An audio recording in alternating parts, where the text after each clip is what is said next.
कौसल्या सुप्रजा राम पूर्वा सन्ध्या प्रवर्तते उत्तिष्ठ नरशार्दूल कर्तव्यं दैवमाह्निकम् उत्तिष्ठोत्तिष्ठ गोविन्द उत्तिष्ठ गरुडध्वज। నమస్కారం, సుమన్ టీవీకి స్వాగతం. నేను మానస. ఈరోజు మనము హైదరాబాద్ నుంచి 212 కిలోమీటర్ల దూరంలో ఉన్నటువంటి వేదాద్రి నరసింహస్వామి క్షేత్రానికి వచ్చేసాము. ఇది ఎగ్జాక్ట్గా ఆంధ్రప్రదేశ్లో కొలువై ఉంది. యోగపీఠే సమాసీనం జానూనస్తకరం ధ్వజం శంఖచక్రధరం దేవం యోగానందము పాస్మహే. మరి ఈ ఆలయం యొక్క విశిష్టత గురించి, ఇది అతి పురాతనమైనటువంటి ఆలయం. కృష్ణా నది ఒడ్డున ఉన్నటువంటి ఈ పవిత్రమైన పంచనారసింహ క్షేత్రం యొక్క విశిష్టత గురించి ఈరోజు మనం తెలుసుకునే ప్రయత్నం చేద్దాం. పదండి.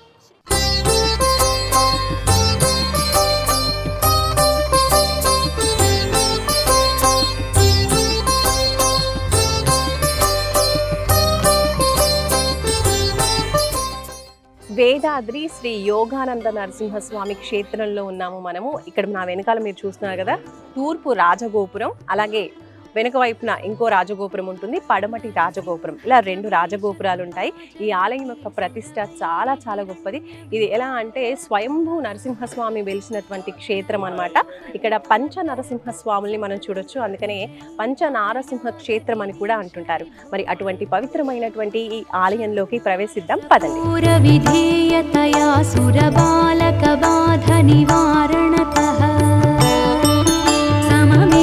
विदारितवानसुरं विजयी भव यादगिरीश विभो नरकेसरि रूप निरूपणत सुरशेखर रूप. ఇందాక మనము తూర్పు రాజగోపురం చూసాము, ఇప్పుడు ఇది పశ్చిమ రాజగోపురం అండి. అలాగే ఆలయంలో కూడా మనకి నరసింహస్వామి పశ్చిమ ముఖానే ఉంటారనమాట, అంటే ఇటువైపు ఫేసింగ్ గానే ఉంటారు. అండ్ అలాగే ఇప్పుడు రాజగోపురం చూస్తున్నారు కదా, రాజగోపురానికి ఎదురుగా మనం ఇలా స్టెప్స్ దిగేసి వెళ్తే గనక మనకి ఇదంతా కూడా చూడొచ్చు. చక్కగా కృష్ణా నది పారుతూ ఉంది.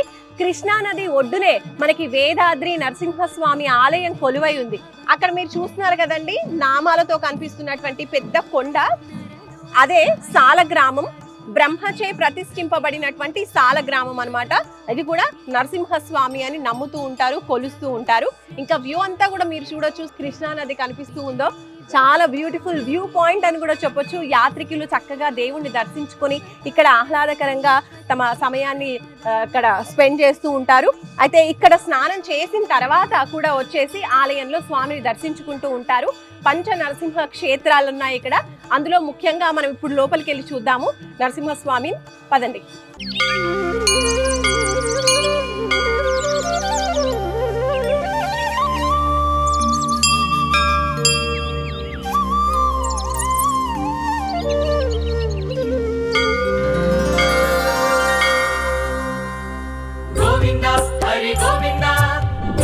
యోగానంద లక్ష్మీ నరసింహస్వామి క్షేత్రం లోపలికైతే వచ్చేసాము. చాలా మంది భక్తులు మనకి ఇక్కడ కనిపిస్తూ ఉన్నారు. ఆహ్లాదకరంగా, చాలా కోలాటంగా కూడా కనిపిస్తూ ఉంది ప్రాంతం అంతా కూడా. ఇక్కడ మనం చూడొచ్చు ఆలయం ధ్వజస్తంభం కూడా కనిపిస్తుంది. లోపలికి వెళ్ళిపోదాము. అండ్ లోపలికి వెళ్ళే కన్నా ముందు ఇక్కడ మనకి స్వామివారికి నిత్యం కూడా ఎన్నో ప్రత్యేకమైన పూజలు, వార్షికోత్సవాలని నిర్వహిస్తూ ఉంటారు, రథోత్సవాలు నిర్వహిస్తూ ఉంటారు. అలా మనకి చూడొచ్చు ఉత్సవమూర్తులని ఈ రథాల పైన ఊరేగించడం అనేది జరుగుతుంది. వీటికి సంబంధించిన రథం ఇవన్నీ కూడా మనం చూడొచ్చు. ఇక ఇప్పుడు మనం ఆలయం లోపలికి వెళ్ళిపోయి స్వామివారిని దర్శించుకుందాం, పదండి.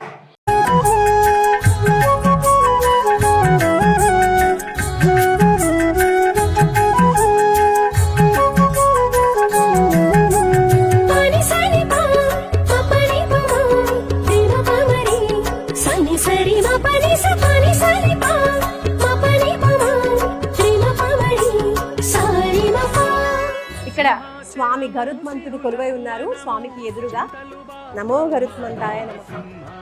అహోబిలము శాంతికి నిలయం అభయమిచ్చే శ్రీ నరసింహ శరణం. ఇక్కడ మనకి స్వామివారు కొండపైన జ్వాల నరసింహస్వామిగా మొదట కొలువయ్యారు. అయితే ఇక్కడ అంటే కొండపైన ప్రతి ఒక్కరూ దర్శించుకోవడానికి వీలు లేదు, పూర్తి కొండ చివరన స్వామి మనకి కొలువై ఉన్నారు. కాబట్టి జ్వాలసాల గ్రామ వీర యోగానంద లక్ష్మీ నరసింహస్వామిగా మనకి నరసింహస్వామి పంచరూపాల్లో ఈ ఆలయంలో మనకి దర్శనమిస్తున్నారు. అంటే ఈ పంచ నరసింహులకి కూడా నిత్యం ఇక్కడే ఈ ఆలయంలోనే నిత్య అభిషేకాలు, అర్చనలు, అలాగే కైంకర్యాలు, ప్రసాదాల నివేదన కూడా ఇక్కడే జరుగుతుంది. మనం ఒకసారి దర్శించుకుందాం. రాక్షసులను చంపే వేళ అగ్ని నీవే ఉగ్ర నరసింహ, చల్లని చూపుల దీవెనలిచ్చే శాంతమూర్తివి యోగ నరసింహ. భయము బాధలు పీడలు బాపగ సాటి ఎవ్వరు శ్రీ నరసింహ. ఏడు లోకములేలే స్వామి ఎదురులేని మా నరసింహ. దండమయ్యా శ్రీ నరసింహ, అండదండవు మా నరసింహ. కొండకోన కొలువైనయ్యా నిండు మనసుతో శ్రీ నరసింహ.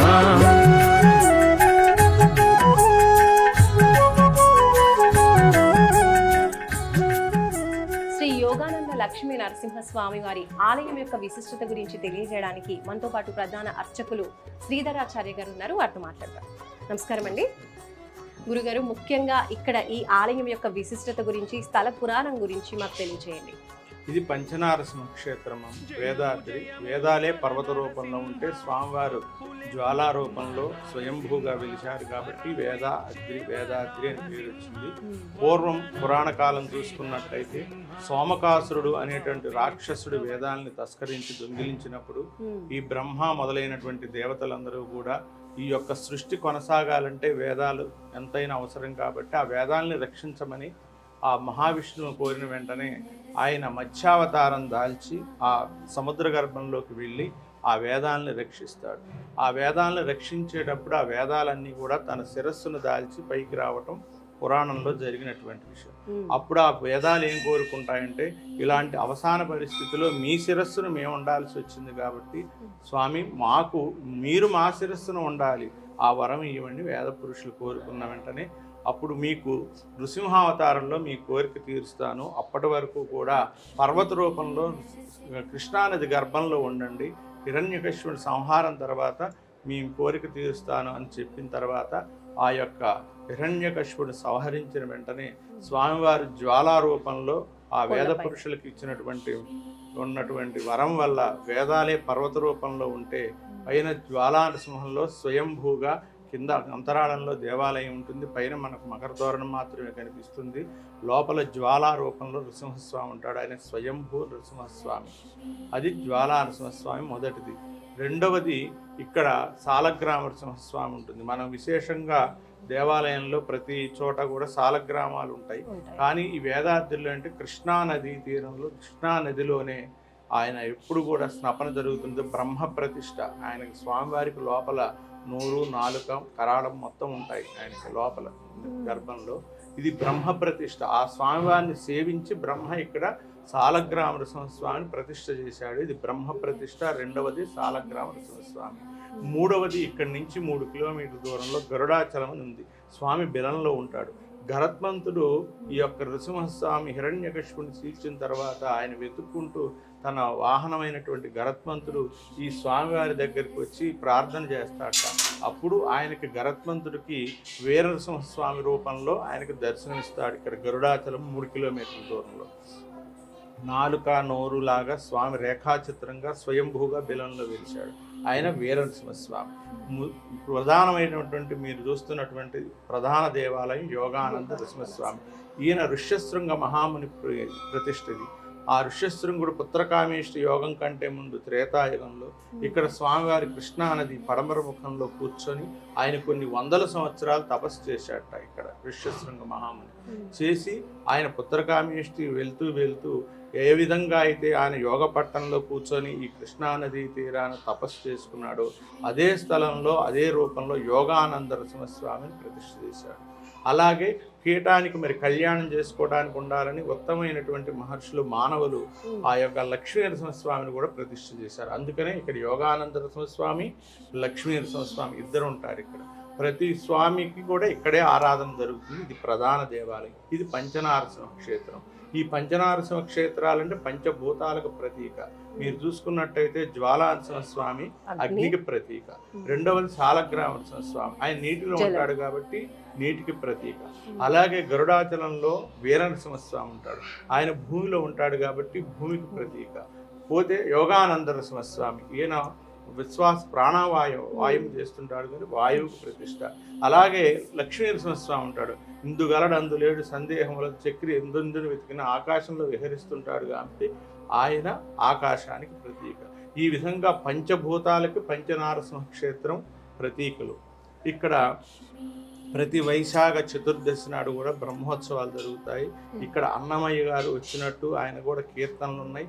కాశీఖండంలో శ్రీనాథుడు ప్రత్యేకంగా ఈ స్వామి గారి గురించి ఆయన శ్లోకాలు రాశాడు. ఈ విధంగా నారాయణ తీర్థుల వారు ఇక్కడే ఆయనకి కులదైవం, ఆయనకి ఇక్కడ ఆయన కీర్తనలు ఉంటాయి. ఇది చాలా పురాతనమైన క్షేత్రం.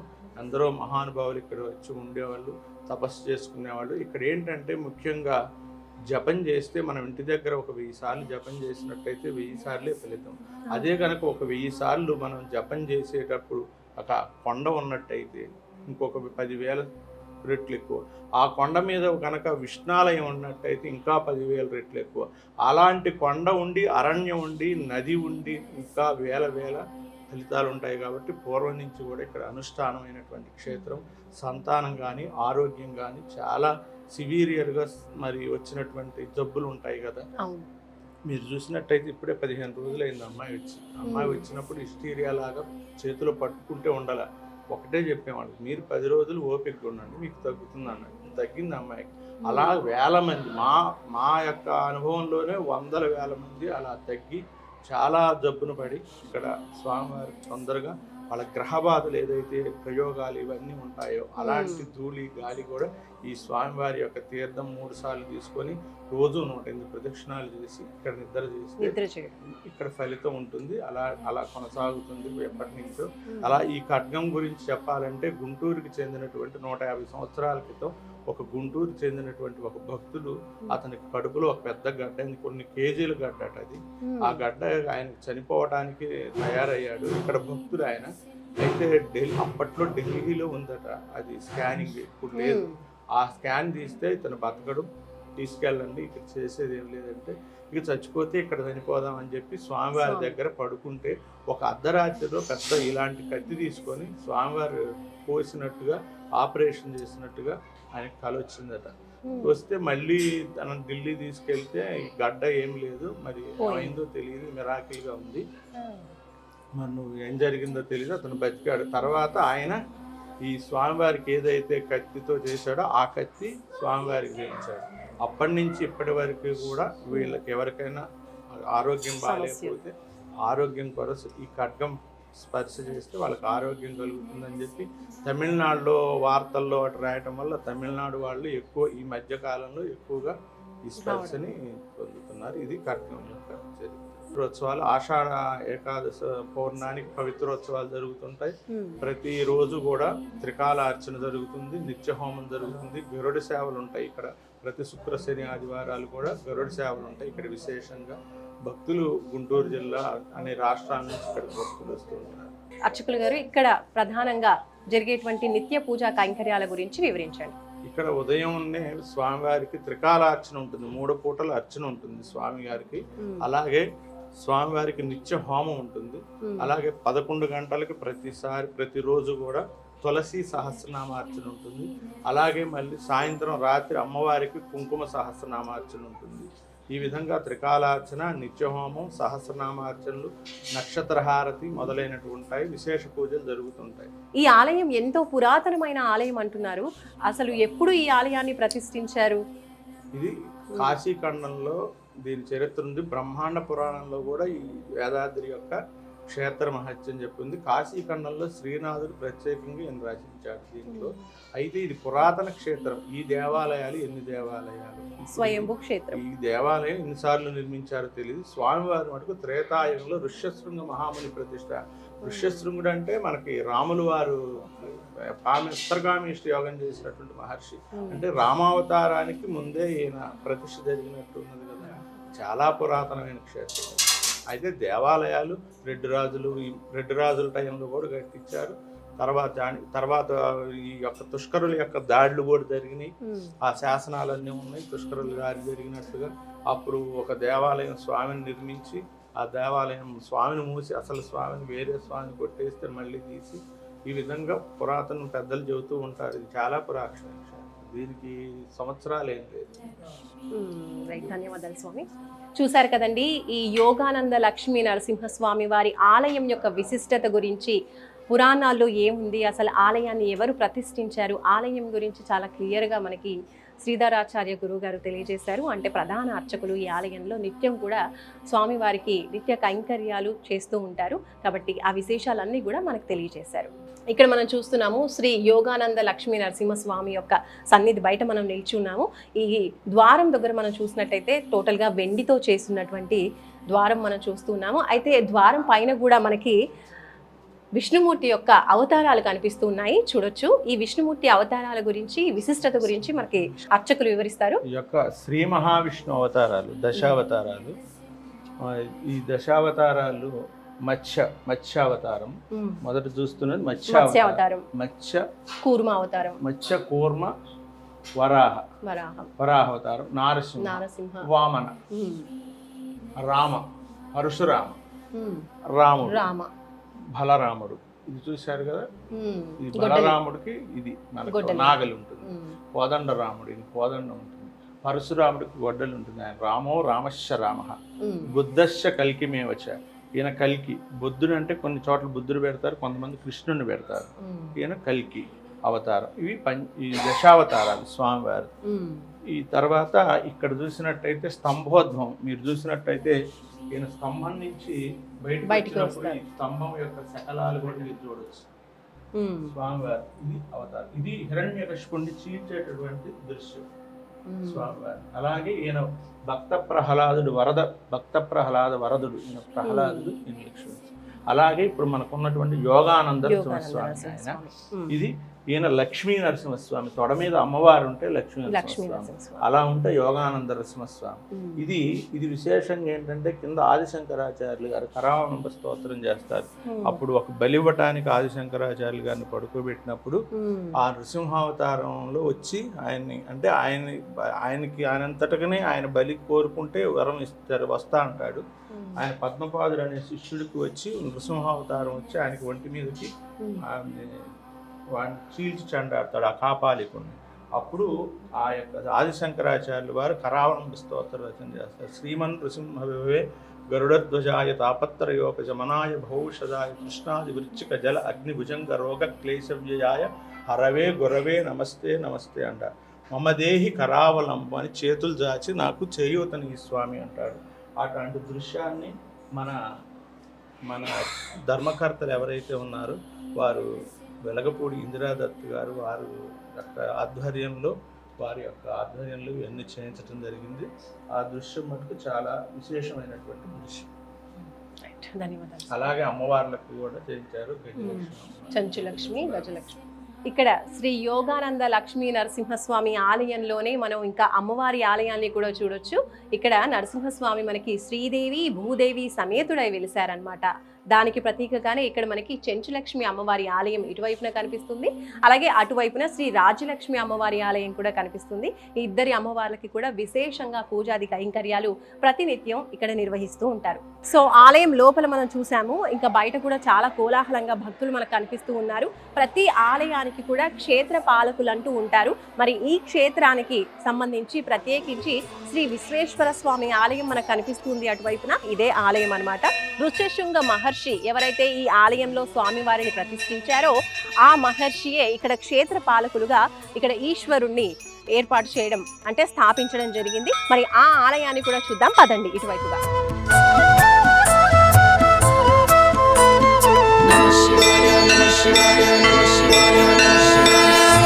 సాంబ శ్రీ విశ్వేశ్వర స్వామి ఆలయంలోనే మనం ఇక్కడ చూడొచ్చు స్వామివారు కొలువై ఉన్నారు. విశ్వేశ్వర స్వామి ఈ ఆలయంలోనే మనం ఇంకా 2 ఉపాలయాల్ని చూడొచ్చు. ముఖ్యంగా మనం ఇక్కడ చూడొచ్చు పార్వతీ సమేతంగా స్వామి కొలువై ఉన్నారు కాబట్టి ఇక్కడ పార్వతీ అమ్మవారికి కూడా ఉపాలయం కనిపిస్తుంది. ఈ అమ్మవారికి ప్రతినిత్యం కూడా కుంకుమార్చనలు ఇంకా అభిషేకాలు నిత్య కైంకర్యాలు కూడా చాలా విశేషంగా నిర్వహిస్తూ ఉంటారు. అమ్మని దర్శించుకో. ఇంకా ఇటువైపున మనం చూసినట్లయితే మరొక ఉపాలయం శ్రీ విశ్వేశ్వర స్వామి ఆలయంలోనే శ్రీ వీరభద్రస్వామి ఆలయం కూడా మనకు కనిపిస్తుంది. నమః శివాయ నమః శివాయ నమః శివాయ ఓం సదాశివాయ సదాశివాయ సదాశివాయ ఓం మహేశ్వరాయ మహేశ్వరాయ మహేశ్వరాయ ఓం హరం హరాయ హరం హరాయ హరం హరాయ ఓం.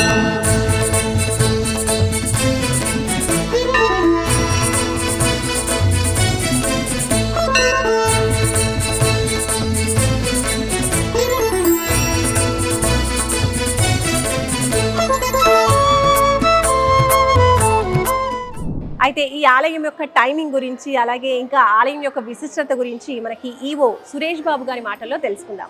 సురేష్ బాబు గారు నమస్కారం అండి. నమస్తే అండి.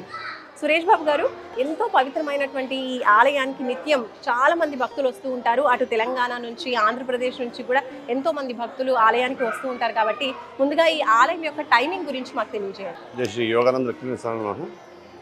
ఈ శ్రీ ఆ యోగానంద లక్ష్మీ స్వామి దేవస్థానం వేదాద్రి గ్రామం జగ్గేపేట మండలం ఎన్టీఆర్ డిస్టిక్లో ఉందండి. ఇది ఈ దేవస్థానం ఉదయం 6:30కి భక్తులకు దర్శనం ఇస్తామండి. 6:30 నుంచి 7:30 వరకు దర్శనం ఇస్తాము. 7:30కి నైవేద్యానికి మళ్ళీ ఆపి 8:30 తీస్తామండి. 8:30 నుంచి 1 గంట వరకు మళ్ళీ భక్తులకి దర్శనం ఇస్తాము. ఇందులోనే మళ్ళీ శక్తి పూజలని కార్యక్రమాలు కూడా జరుగుతాయండి. 1 గంటకి మళ్ళీ స్వామివారికి నైవేద్యం పెట్టి స్వామివారి ఆలయం క్లోజ్ చేస్తడం జరుగుతుంది. అలాగే మళ్ళీ 3 గంటలకు తీస్తారు. 3 గంటల నుంచి రాత్రి 8:30 వరకు కూడా వచ్చే భక్తులందరికీ కూడా ఇబ్బంది లేకుండా వాళ్ళకి క్యూ లైన్ మెయింటెనెన్స్ కానీ ఇవన్నీ చేస్తారు. వాటర్ మెయింటెనెన్స్ ఇవన్నీ కూడా చేస్తాం. వచ్చిన భక్తులందరికీ తీర్థ ప్రసాదాలు అన్నీ కూడా దేవాదాయ ధర్మదాయ శాఖను ఏర్పాటు చేస్తుంది. అలాగే మేము వచ్చేప్పుడు కూడా చూసాము నిత్యాన్నదాన సత్రమే మాకు కనిపించింది. సో ఆ విశిష్టత గురించి తెలియజేయండి. ఈ దేవస్థానంలో నిత్య అన్నదానం ఉందండి. నిత్య అన్నదానం సత్రం కాదు, నిత్య అన్నదానం పథకం ఉందన్నమాట అండి. మనం వచ్చే రోజు వచ్చే భక్తులను బట్టి మామూలు రోజుల్లో 100 మంది దాకా ఏర్పాటు చేస్తాము. విశిష్టమైన రోజుల్లో వచ్చే భక్తులందరికీ కూడా ఇబ్బంది లేకుండా అన్నదానం ఉంటుందండి. అలాగే ఈ పర్వదినాల్లో మాకు అన్నదానానికి వచ్చే డోనర్స్ నుంచి కూడా మేము డొనేషన్స్ తీసుకుంటాం. మా ఈ దేవస్థానానికి ముఖ్యంగా ఏంటంటే డొనేషన్ ఇచ్చే వాళ్ళకి ATG కూడా ఉందండి. మాకు ఓకే ATG కూడా ఉంది కాబట్టి వాళ్ళకి ట్యాక్స్ ఎగ్జంప్షన్ అయి ఉంటాయి కాబట్టి కొంతమంది మాకు డొనేషన్స్ ఇచ్చేవాళ్ళు కూడా ఉంటారు. ఈ బ్రహ్మోత్సవాలు ఇలాంటి సందర్భంలో మాకు వంశవాద ధర్మకర్త గారైన వెలపూడి ఇంద్రరత్నం గారు ఒక ఉదయం నుంచి సాయంకాలం వరకు వచ్చే వాళ్ళందరికీ భోజనాలు కానీ అవన్నీ కూడా వాళ్ళు కూడా ఏర్పాటు చేస్తారు. అలాగే ఈ దేవస్థానానికి వాళ్ళు ఫౌండర్స్ కాబట్టి వంశవాద ధర్మకర్తలు కాబట్టి దీనికి కావాల్సిన ఏర్పాట్లు ఏమైనా ఉంటే వాళ్ళు కూడా మాకు ప్రతిదీ కూడా అందజేస్తడం జరుగుతుంది. ఎన్నింటిలో కూడా మేము దేవాదాయ ధర్మదాయ శాఖ తరఫున మేమంతా కూడా ఒక పద్ధతిలో సక్రమంగా చేస్తూ విశేషం జరుగుతుంది. అలాగే స్వామి వారికి విశేషంగా కళ్యాణోత్సవం కూడా ప్రతి సంవత్సరం నిర్వహిస్తూ ఉంటారని ఆచార్యులు వారు తెలియజేశారు. కాబట్టి ఆ నిత్యం జరిగేటువంటి కళ్యాణోత్సవానికి దాదాపు ఎంతమంది భక్తులు వస్తూ ఉంటారు, అప్పుడు ఎటువంటి కార్యక్రమాలు నిర్వహిస్తూ ఉంటారు? కళ్యాణోత్సవాలు మొత్తం ఈ నెల 7వ తారీఖు నుంచి 14వ తారీఖు వరకు జరుగుతున్నాయండి మనకి. అయితే ముఖ్యంగా మనకి 11వ తేదీన కళ్యాణం జరుగుతుంది. స్వామివారికి ఇక్కడే కళ్యాణం చేస్తాము. ఈ కళ్యాణం ఇక్కడ భక్తులందరికీ సరిపోదు కాబట్టి లోపల కూర్చున్న భక్తుల వరకు కళ్యాణం పెడతాం. బయటకు ఉన్న వాళ్ళకి కూడా LEDలు పెట్టి వాళ్ళు కూడా కళ్యాణం చూడడానికి ఏర్పాటు చేస్తాం జరుగుతుందండి. అలాగే వచ్చే సుమారు మేము 15 నుంచి ఒక 20,000 మంది దాకా కళ్యాణానికి వస్తారు. వాళ్ళందరూ కూడా దేవాదాయ ధర్మదాయ శాఖ తరఫున ఏర్పాట్లన్నీ కూడా చేసుకోవడం జరుగుతుంది. థ్యాంక్ యూ సురేష్ బాబు గారు. సో ఆలయం టైమింగ్ గురించి అలాగే నిర్వహణ ఏ విధంగా జరుగుతుంది ఎండోమెంట్ తరఫున చాలా చక్కగా నిర్వహణ చేస్తూ ఉన్నారు. ధన్యవాదాలు. చూసారు కదండి, ఆలయ ఈవో మనకి కళ్యాణోత్సవం గురించి చెప్తున్నారు. ఇక్కడ స్వామి వారికి ప్రత్యేకంగా ప్రతి సంవత్సరం కూడా కళ్యాణోత్సవం చాలా అద్భుతంగా అంగరంగ వైభవంగా నిర్వహిస్తూ ఉంటారు. అయితే ఈ సంవత్సరం వచ్చేసి మే 7th నుంచి 14th వరకు అంటే 7 రోజులు చక్కగా అంగరంగ వైభవంగా స్వామి వారికి కళ్యాణోత్సవం నిర్వహించబోతున్నారు. ఇక్కడ విశేషంగా VL ఇంద్రదత్ వారు ఆలయం యొక్క నిర్వహణ అలాగే ప్రతినిత్యం కూడా ఇక్కడ స్వామి వారికి కళ్యాణోత్సవం నిర్వహిస్తూ ఉంటారంట. ప్రత్యేకించి కళ్యాణానికి వచ్చే భక్తులందరూ అందరికీ కూడా విశేషంగా ఆ రోజున అన్నదానం కూడా ఎంతో చక్కగా నిర్వహిస్తూ ఉంటారు.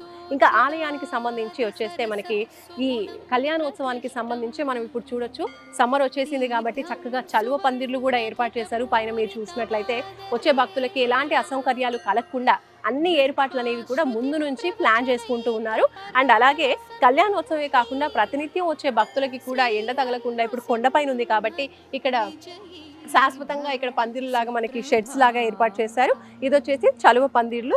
స్వామికి ఎదురుగా అంటే ఆలయం మనం లోపలికి రాగానే కూడా బయట అలాగే లోపల కూడా మనకి చలువ పందిర్లు కనిపిస్తున్నాయి. చాలా చక్కగా నీరు అలాగే ఆహారం ఇలాంటివి ఇంకా ఏర్పాట్లు ఏ విషయంలో కూడా ఏ ఇబ్బందులు కలగకుండా చక్కగా అన్ని ఏర్పాట్లు కూడా నిత్యం చేస్తూ ఉన్నారు. ఇక్కడ స్వామివారికి నిత్యం ప్రతి సంవత్సరం కూడా కళ్యాణోత్సవం జరుగుతుంది. అలాగే ఈ స్వామివారి మండపంలో స్వామివారి సన్నిధిలో బయట మనం చూసినట్లయితే కళ్యాణ మండపం కూడా కనిపించింది. అక్కడ కూడా కళ్యాణం జరుగుతుంది అనమాట. అంటే మనలాంటి భక్తులు చాలా మంది కూడా దేవుడి సన్నిధిలో కళ్యాణం చేసుకున్నట్లయితే వాళ్ళ వైవాహిక జీవితం బాగుంటుంది అన్న ఉద్దేశంతో స్వామివారి కృప కోసం ఇక్కడ ఆలయంలో కూడా కళ్యాణం చేయించుకుంటూ ఉంటారు. అలా మనం ఇక్కడ చూసాము. కొత్తగా నవ దంపతుల్ని కూడా మనం చూడడం జరిగింది. ఈ రోజే వాళ్ళు ఇక్కడ కళ్యాణం చేసుకున్నారు. ఇక్కడ విశేషంగా భక్తులందరూ కూడా స్వామివారి కోసం ఇక్కడ మాలధారణ చేస్తూ ఉంటారు. అలాగే మండల దీక్ష కూడా చేస్తూ ఉంటారు. అంటే 41 రోజులు కూడా నిత్యం ఇలా మాలధారణ చేస్తూ ఉంటారు. దీక్షగా స్వామికి ఈ మాలధారణ దీక్ష అనేది చేస్తూ ఉంటారు. మరి ఆ విశేషాల గురించి కూడా మనం ఇక్కడ కొంతమంది భక్తులు ఉన్నారు మాలధారణ చేసిన వాళ్ళు, వాళ్ళతో మనం మాట్లాడి తెలుసుకుందాం. నమస్తే అండి, మీ పేరు? లక్ష్మయ్య మేడం. ఎక్కడి నుంచి వస్తున్నారు? మాది ఖమ్మం జిల్లా నేలకొండపల్లి మండలం నాచిపల్లి గ్రామం. ఎప్పుడు వస్తుంటారా? ప్రతి సంవత్సరం వస్తాం మేడం. మీకు ఎలాంటి అనుభవాలు ఉన్నాయి? మాకు ఇక్కడ మంచి జరుగుతుంది స్వామి, మంచిగా ఉంటుంది, మంచిగా జరుగుతుందని ఇక్కడ ప్రతి సంవత్సరం మాలేసుకుంటాం. అమ్మ మీ పేరు? నా పేరు నాగమణి అండి. తెనాలి నుంచి వచ్చాను నేను. తెనాలి నుంచి వస్తున్నారు. 5 సంవత్సరాల కిందట వచ్చాను నేను స్వామివారిని చూస్తాను కళ్యాణానికి. అంతకుముందే వచ్చి వెళ్తా ఉండేదాన్ని. ఇక్కడ కళ్యాణం జరుగుతుంది చూసి వీళ్ళందరూ ఇంతమందిని చూసి చాలా సంతోషపడ్డాను. చూసి అక్కడ పడుకుంటే వీళ్ళు ఒక భక్తుడు మాలేసుకున్న ఆయన లాగా వచ్చి నువ్వు ఇక్కడ కొన్నాళ్ళు ఉండాలి నేను చెప్పేదాకా అని చెప్పాడు స్వప్నంలో. వచ్చిన కానీ అంతకుముందు నుంచి నేను అక్కడ నాకు చాలా సీరియస్గా ఉండేది, తగ్గుతూ ఉండేది, హాస్పిటల్లో ఉండేదాన్ని. ఆరోగ్య సమస్యలు వచ్చేవి. అయితే అందువల్ల స్వామి ఇక్కడ ఉండమన్నాడని నాకు తెలియదు. అయితే 3 సంవత్సరాలు మాల వేసుకోమని 3 సంవత్సరాలు కూడా చూపిస్తున్నాడు స్వామి గారు. వేసుకున్నాను. ఇంకా వేసుకున్న తర్వాత ఎలా అనిపిస్తుంది? వేసుకున్న తర్వాత అంతకుముందు బాగా నీరసంగా ఉంది. కాళ్ళు అరికాళ్ళు కూడా పోట్లు, అరిచేతులు పోట్లు, తిమ్ముర్లు అవి తగ్గినాయి.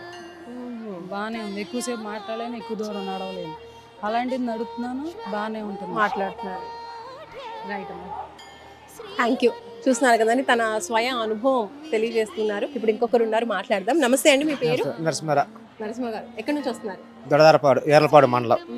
ఎన్నేళ్ల నుంచి చేసుకుంటున్నారు? 10 సంవత్సరాల నుంచి. దేవుడు కళ్ళకి వచ్చింది, మాల వేసుకున్నాం, బాగుంది. ఇప్పుడు పిల్లల పెళ్ళిళ్ళు అయినాయి, ఇల్లు కట్టుకున్నా, బాగుంది, సంతోషంగా. మాల తీసుకున్నా, స్వామికి దిష్ట చేస్తున్నా, పూజ చేసుకుంటున్నా. మీ పేరండి? ఎక్కడి నుంచి వస్తున్నారు? నా పేరు గోపి అండి, మా తొర్లపాడు నుంచి వస్తున్నారు. ఓకే, సో మీరు ఎప్పటి నుంచి వేసుకుంటున్నారు? నేను ఈ సంవత్సరం వేసుకున్నాను అండి. మాల వేసుకోవాలని ఎందుకు అనిపించింది? ఎవరు చెప్పారు? ఇంక నేనే స్వామివారికి వేసుకున్నాను అనుకున్నాను. మేము స్వామి పూజ చేస్తాక ఇంక ఇక్కడే నాకు ఒంట్లో బాగోకపోతే ఇంక ఇక్కడికి వచ్చి ఉంటున్నాను నేను. నాకు గత చాలా మంచి ఒంట్లో బాగుంటలేదు. సో ఇప్పుడు ఎలా ఉంది మరి మీ ఆరోగ్య పరిస్థితి అంతా? ఇప్పుడు బాగానే ఉంటుందండి.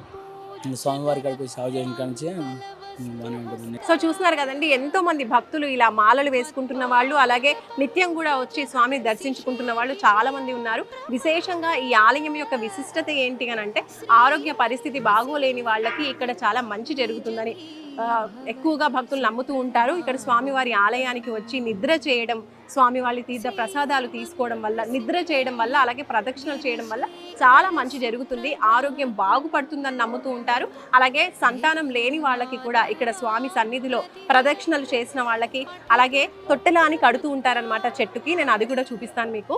సో అక్కడ తొట్టెల కట్టిన వాళ్ళకి కూడా సంతాన భాగ్యం కలిగిందని, సంవత్సరం లోపే సంతాన భాగ్యం కలిగిందని కూడా ఎంతో మంది భక్తులు చెప్తూ ఉంటారు. అంతే నమ్మకంగా ఇక్కడ స్వామిని పూజిస్తూ ఉంటారు.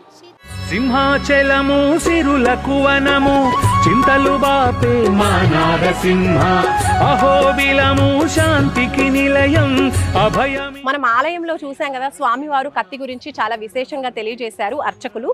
ఆ కత్తి అలాగే స్వామివారి ఆయుధాలు, శంకు చక్రాలు, ఇవన్నీ కూడా ఆయుధాలని తీసుకొచ్చి దసరా రోజున ఈ సెమి వృక్షం కింద ఉంచి ప్రత్యేకంగా అర్చకులు పూజించడం అనేది జరుగుతుందన్నమాట. ఈ సెమి వృక్షం ఆలయ వృక్షము, చాలా పవిత్రమైన వృక్షం. ఇక్కడ ఆలయంలో మనకు కనిపిస్తుంది, చాలా పెద్దగా కూడా కనిపిస్తుంది, మీరు చూడొచ్చు.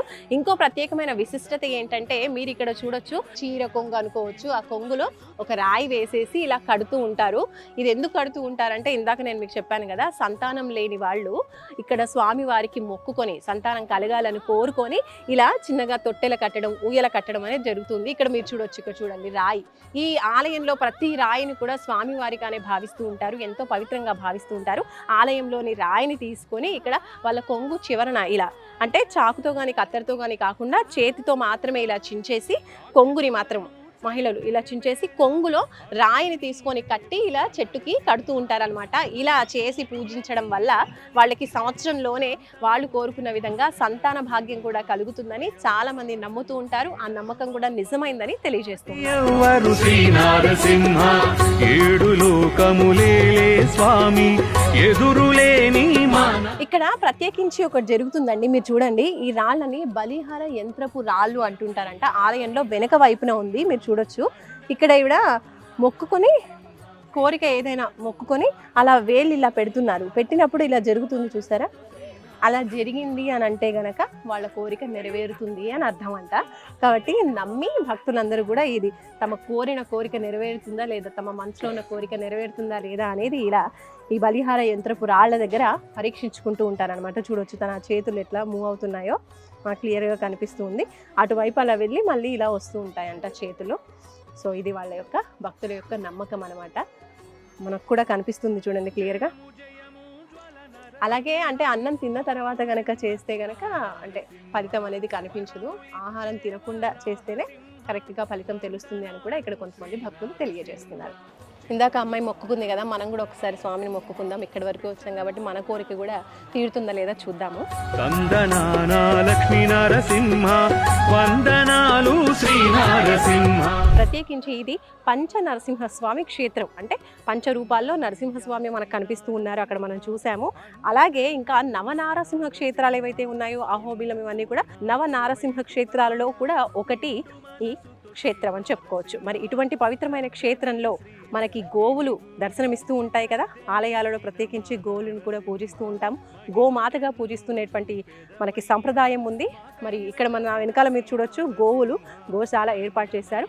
ఇక్కడ ఏంటంటే గోవులని పూజిస్తూ ఉంటారు. ప్రత్యేకించి గోవుల నుంచి వచ్చినటువంటి పాలతో స్వామివారికి అభిషేకం ఇంకా ప్రసాదాలు ఇవన్నీ కూడా చేస్తూ ఉంటారనమాట. అందుకని ఇక్కడ ఇంకా అలాగే మనం ఇటువైపు చూసినట్లయితే కనుక కొండ, మనకి నరసింహస్వామి ఎప్పుడైనా కూడా కొండల్లో, కొండల మధ్యన, కొండ పైన మనకి స్వయంభుగా వెలుస్తూ ఉంటారనేది మనం చూస్తూ ఉన్నాము ఆలయాలలో. అలాగే ఇక్కడ కూడా అంతే అనమాట. పైన మనకి ఉగ్ర నారసింహుడుగా వెలిసారంట స్వయంభుగా. అది ఎక్కడ ఆ కొండ పైన అనమాట. సో మానవులు ఆ కాలంలో అక్కడికి స్వయంగా వెళ్ళి స్వామిని దర్శించుకునే అవకాశం కొంచెం కష్టంగా ఉండేది. కాబట్టి ఆ స్వామిని ప్రసన్నం చేసుకుని మళ్ళీ ఇక్కడ మనకి పంచ నరసింహులుగా ఇక్కడ స్థాపించడం, స్వామివారిని ప్రతిష్ఠించడం, పూజించడం అనేది జరుగుతుంది. సో అలా ఋష్యశృంగ మహర్షి అక్కడ స్వామివారిని జ్వాలా నరసింహుడుగా ఉన్నటువంటి స్వామివారిని ప్రసన్నం చేసుకుని ఇక్కడ మళ్ళీ ప్రతిష్ఠించడం జరిగిందనమాట.